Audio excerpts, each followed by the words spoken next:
دوستو، ایک شخص اپنی سخاوت اور دریا دلی کے سبب اپنے شہر میں بہت مشہور تھا۔ اس کا نام ہاتو تھا، لیکن اس شہر کا حکمران خود کو اس شخص سے زیادہ سخی سمجھتا تھا، کیونکہ وہ بہت رایا پرور اور سخاوت میں مشہور تھا۔ سخاوت کی کثرت کی وجہ سے اس حکمران کو بخشش کا بادل کہنا درست ہوگا۔ اس میں ساری خوبیاں تھیں، مگر ایک برائی سے وہ خود کو محفوظ نہ رکھ سکا، اور وہ چیز تھی حسد۔ اور یقیناً حسد آدمی کو کبھی سکون نہیں لینے دیتا۔ چنانچہ وہ حکمران بھی حسد میں مبتلا تھا، جس کی وجہ سے وہ خود تکلیف میں تھا۔ بادشاہ سخی ہاتو سے بہت زیادہ حسد کرتا تھا اور سخاوت میں اسے اپنا حریف سمجھتا تھا۔ یہ حسد اتنا بڑھا کہ وہ ہاتو کو اپنا دشمن سمجھنے لگا، کیونکہ بے پناہ سخاوت کرنے کے باوجود اسے ہاتو جتنی شہرت حاصل نہ تھی، اور جہاں کہیں بھی سخاوت کی بات ہوتی تو ہاتو کی ہی مثالیں دی جاتی۔ رفتہ رفتہ اس حکمران کا سخی سے حسد اتنا بڑھ گیا کہ اگر کوئی اس کے سامنے ہاتو کا نام بھی لیتا تو وہ غضبناک ہو جاتا اور کہتا کہ ارے کس بے وقوف کی سخاوت کا ذکر کرتے ہو، وہ مجھ سے زیادہ سخاوت نہیں کر سکتا۔ جس کے پاس نہ سلطنت ہے نہ مال و دولت،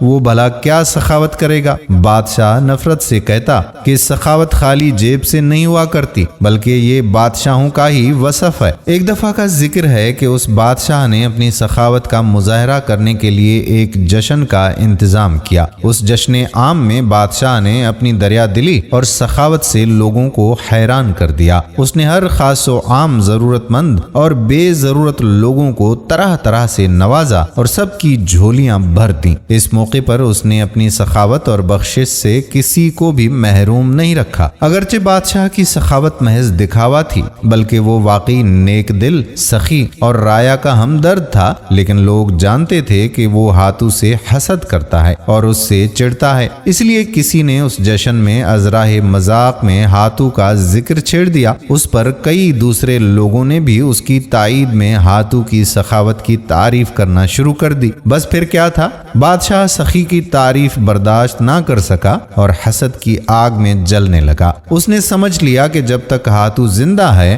لوگ مجھے سخی نہیں کہیں گے۔ ہاتو کی وجہ سے میری شہرت محدود ہو کر رہ گئی ہے۔ ہاتو کے جیتے جی میں کبھی بھی اس جتنی شہرت حاصل نہیں کر سکوں گا، حالانکہ میں ہاتو سے زیادہ مال و دولت کی سخاوت کرتا ہوں۔ اس کے باوجود لوگ میری مثالیں نہیں دیتے۔ اس بادشاہ کے ذہن میں یہ بات بیٹھ گئی تھی کہ اس کی شہرت کی راہ میں ہاتو کا وجود دیوار بنا ہوا ہے، جسے گرانا اب وقت کی ضرورت بن چکا ہے۔ چنانچہ اس نے ہاتو کو قتل کرانے کا فیصلہ کر لیا، اور اس مقصد کے لیے اس نے خفیہ طور پر اپنے وفادار سپاہیوں میں سے ایک بااعتماد اور بہادر نوجوان کا انتخاب کیا اور اسے ہاتو کا سر کاٹ کر لانے کی ذمہ داری سونپی، جس کے بدلے میں اسے بڑا انعام بھی دینے کی حامی بھری۔ بادشاہ نے سپاہی کو بلا کر کہا کہ نوجوان، اگر تم ہاتو کا سر کاٹ کر لے آئے تو میں تمہیں کوتوال بنا دوں گا۔ اس کے علاوہ بھی بادشاہ نے نوجوان کو کافی انعام و اکرام کا لالچ دیا، لہذا وہ سپاہی ہاتو کو قتل کرنے کی نیت سے اس کے قبیلے کی طرف روانہ ہو گیا۔ وہ دن رات سفر کرتا ہوا منزل کے قریب جا پہنچا۔ ابھی وہ قبیلے کی بستی سے کچھ دور ہی تھا کہ راستے میں اسے ایک آدمی مل گیا۔ سپاہی کو وہ شخص بہت مخلص اور مہربان محسوس ہوا۔ اس شخص سے خلوص اور مروت کی خوشبو آ رہی تھی۔ اس کا کردار بہت ہی واضح تھا، بظاہر بھی وہ بہت خوبصورت،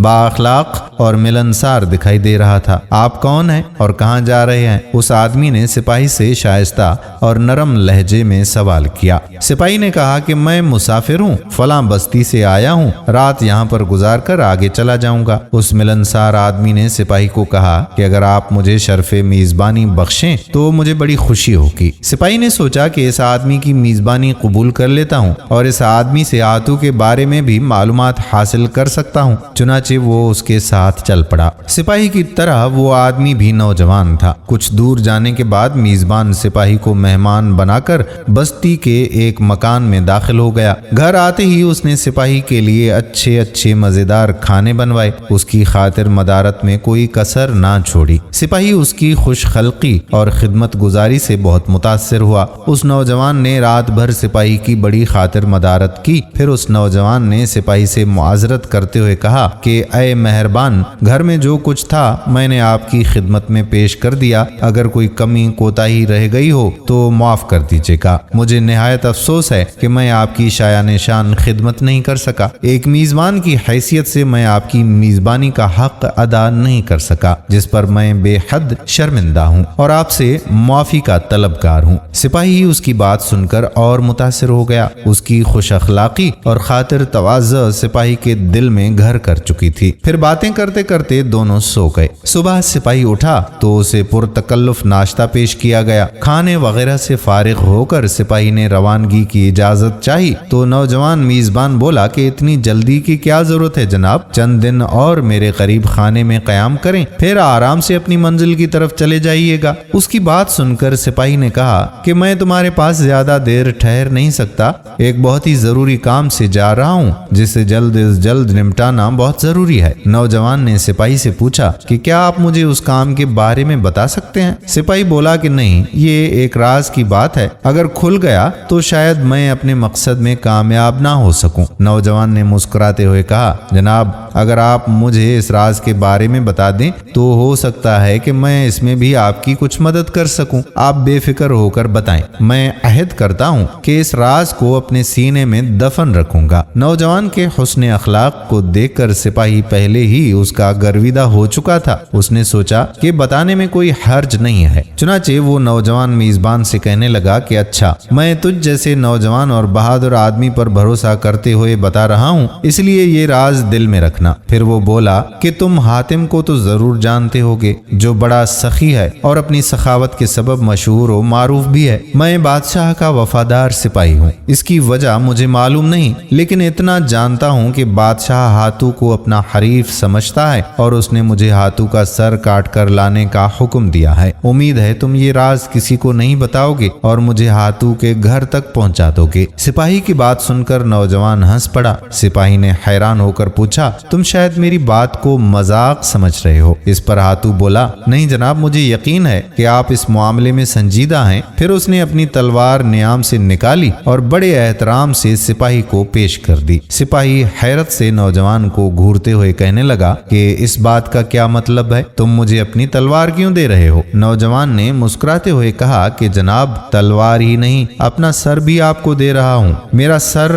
حاضر ہے، کاٹ لیں، مگر جلدی کریں۔ سورج نکلنے سے پہلے پہلے میرا سر کاٹ کر چلے جائیں، کیونکہ پھر میرے عزیز اور گھر والے بیدار ہو جائیں گے اور آپ کے لیے دشواریاں پیدا ہو جائیں گی۔ یہ کہہ کر نوجوان زمین پر اس کے آگے بڑھ گیا اور اس نے سر جھکا لیا۔ سپاہی نے سٹ پٹا کر کہا کہ مگر مجھے تو ہاتھو کا سر چاہیے۔ اس نوجوان نے کہا کہ میں ہی ہاتھو ہوں، دیر مت کیجیے، میرا سر کاٹ لیجیے۔ سپاہی حیرت زدہ ہو کر بولا میں جس کو قتل کرنے آیا ہوں وہ اتنا با اخلاق ہے کہ اسے قتل کرنا سخت ترین گناہ ہوگا۔ اسی دوران اس کے ہاتھ سے تلوار گر گئی اور وہ ہاتھو سے اپنی حرکت پر معافی مانگنے لگا۔ پھر وہ واپس بادشاہ کے روبرو حاضر ہوا۔ بادشاہ نے اس سے سوال پوچھا تو اس نے بلا خوف و خطر ساری روداد بادشاہ کے حضور بیان کرتے ہوئے کہا کہ آپ چاہیں تو مجھے قتل کروا دیں، لیکن میں شکر ادا کرتا ہوں کہ میں ایسے اچھے با اخلاق اور با کردار انسان کے قتل کرنے سے بچ گیا ہوں۔ سپاہی کی زبانی ہاتھو کے اخلاق اور بلند کردار کے واقعات سن کر بادشاہ بھی ہاتھو کی تعریف کرنے پر مجبور ہو گیا کہ سخاوت واقعی اسی کا حق ہے اور لوگ اس کی سخاوت کی صحیح تعریف کرتے ہیں۔ اس کے بعد بادشاہ نے ہاتھو کے بارے میں حسد کو اپنے دل سے ہی نکال کر پھینک دیا اور اس کی خود تعریفیں کرنا شروع کر دیں۔ دوستو، ہم امید کرتے ہیں کہ ہماری آج کی ویڈیو آپ کو ضرور پسند آئی ہوگی اور اپنے دوستوں کے ساتھ اسے شیئر بھی کریں گے۔ آنے والی ویڈیو تک اپنے میزبان قادر بخش کلہوڑو کو اجازت دیجیے۔ اللہ